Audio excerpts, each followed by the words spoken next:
Over the past 8 years, I've gone through several rounds of job searching as well as helped more than 100 students find their first job. I'm going to go over the tactics that led to an approximately 30% job application response rate, as well as interview strategies that helped me land offers almost half the time.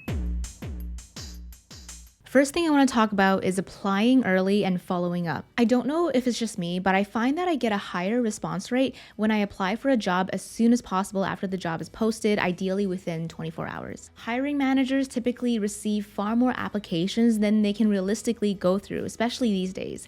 And by being one of the first applications they come across, you ensure that you don't get lost in the shuffle. You know that by resume 100, their eyes have already glazed over and they're already thinking about what to have for lunch. My last boss, for example, he would just stop going through the resumes as soon as he found 5 people to interview.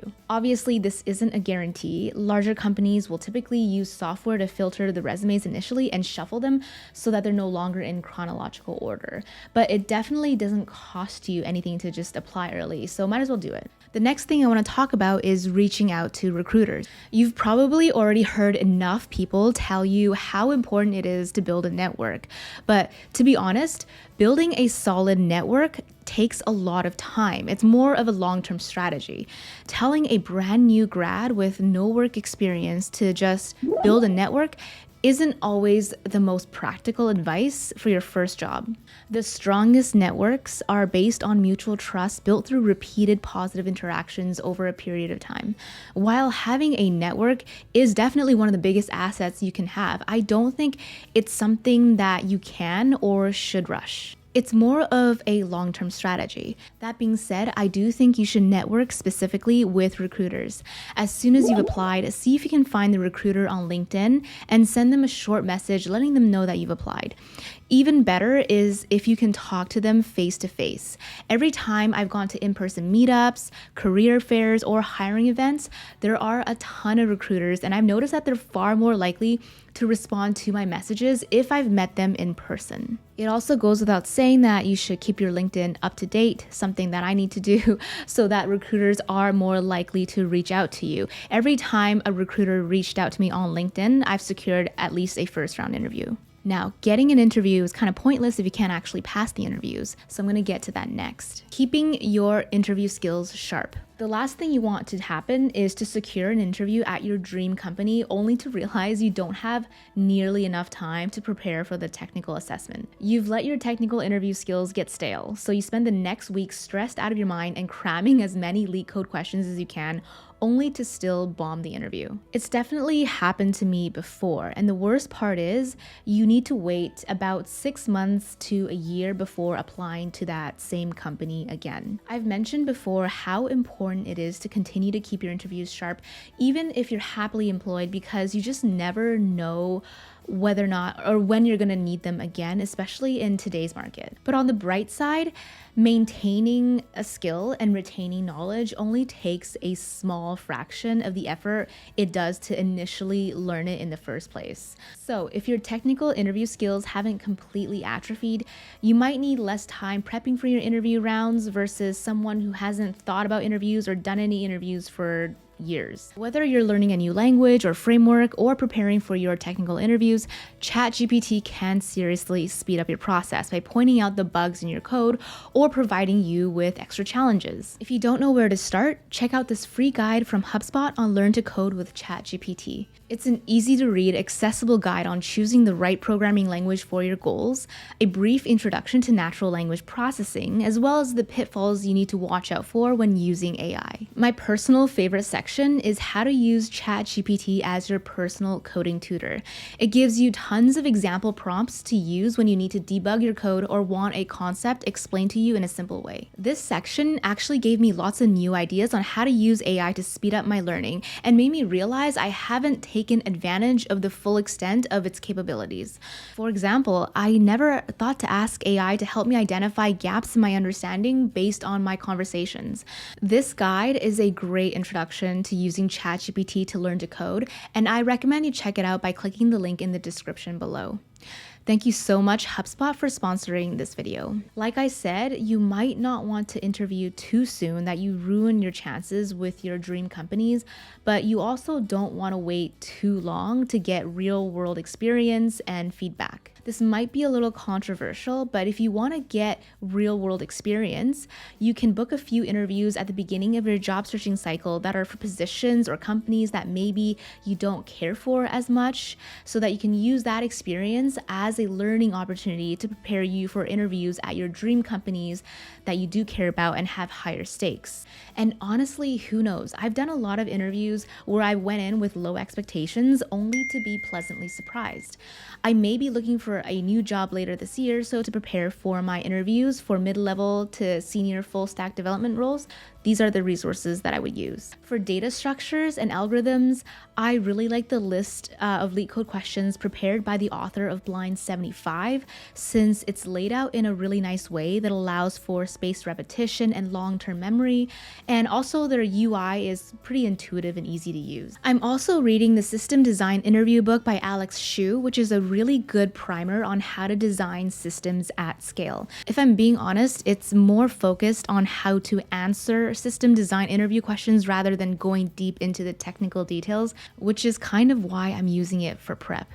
Because my focus is on front-end roles, I've been investing a lot of time going through the coding challenges from the Great Front End.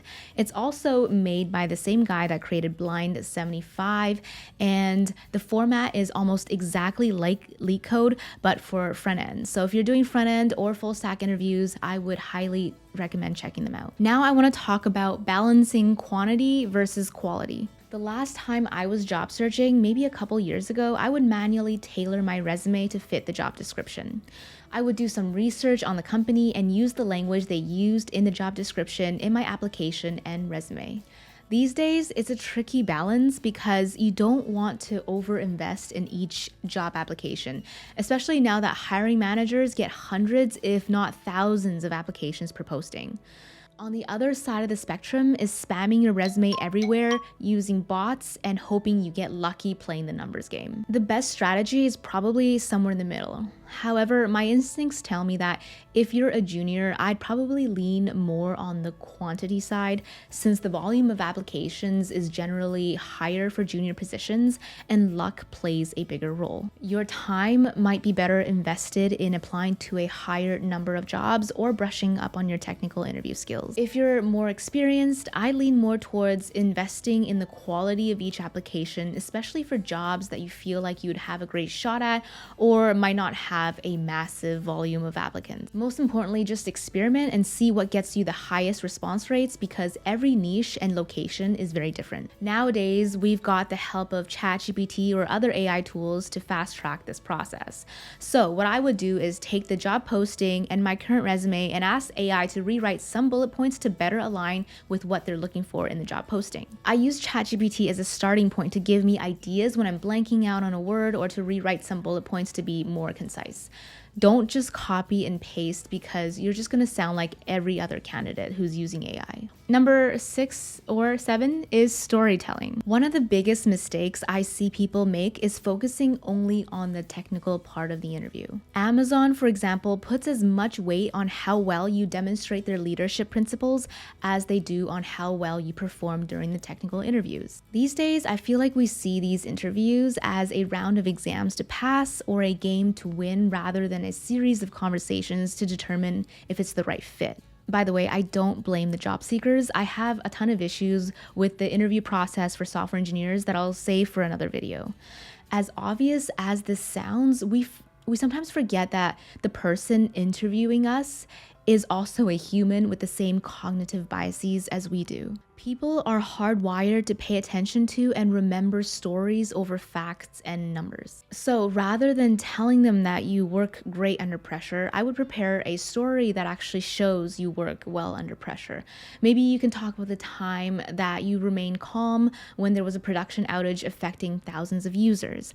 Better yet, you can talk about how you reflected on this and grew from this experience, and the strategies you implemented to prevent it from happening again. Before your interviews, interviews, I would actually prepare 5 or more stories that you can then adjust to fit the exact question, which is so much easier than having to think of something on the spot. I would go as far as to memorize and rehearse them with another friend so that you're not fumbling in the interview trying to remember the technical details or coming up with the right terminology. The next thing I want to talk about is determining where you're most likely to get stuck. I talked to someone recently who sent out over 2,000 applications and they only heard back 13 times.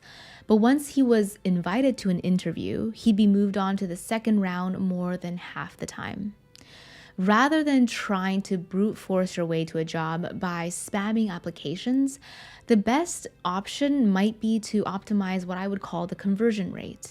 If you're getting fewer than, say, 1 response per 10 applications, you might want to re-examine your resume or find out which skills are missing so you get a higher response rate. By the way, that ratio obviously depends on the job market and your experience level, so take it with a grain of salt. If you're not doing well in the systems design part of the interview, maybe you need to go and read the system design interview book, which I found pretty helpful. Many years ago, when I was applying for jobs, I got an interview request about every 3 applications I'd sent out.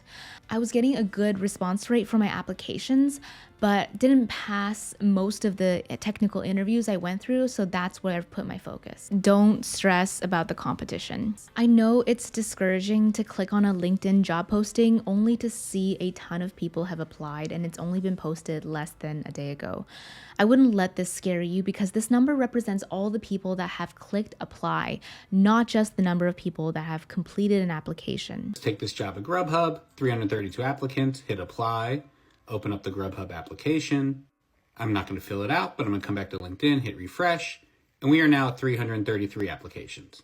We're not even talking about the large percentage of applicants that aren't qualified at all, and they're just mass applying to every job posting, or they're looking for a visa to get out of the country. I came across this comment on a Reddit thread from a recruiter giving insight on the candidate pool. At the initial code screening, about half the candidates cannot complete a FizzBuzz level question in a language of their choice. Then, of those that can, we would extend an offer to around 20%. Now, this isn't exactly a unique opinion either. I've noticed a lot of comments expressing the same sentiment. That being said, in reality, some jobs are going to be more competitive than others. I've noticed that the jobs that are less competitive tend to be 1, in office or hybrid, 2, small or mid-sized companies that nobody's really heard of, 3, software is not their primary source of revenue or function, like, for example, universities, healthcare, public sector, etc. One of the fastest ways I see people burn out from their job search is getting too emotionally invested in a particular opportunity. I've been there before, getting that initial email from my dream company asking for a phone screen, and I'm already thinking about telling everyone I got my dream job at X company and what my first day would be like. It's essential to be enthusiastic during the interview process, but if you cross the line and you come across desperate, I can assure you that people can smell that on you and it's just not attractive. Most importantly, if you pin all your hopes and dreams onto this one company and opportunity, you inevitably set yourself up for a huge disappointment if you don't get the job or something doesn't go your way. This emotional roller coaster is what makes the job search so draining, and it's going to lead you to burnout really quickly. Every time I've applied for jobs, I've tried to adopt what is called the abundance mentality. I know that there are tons of new jobs being posted every day, so whether or not I get this particular job is almost irrelevant. By taking the pressure off and caring a little bit less about the outcome, paradoxically, you'll be able to do better in the interviews. Thank you so much for watching. If you've enjoyed this video, you might like the one I did recently on the realities of being a software engineer, so I will see you over in that one. Bye-bye.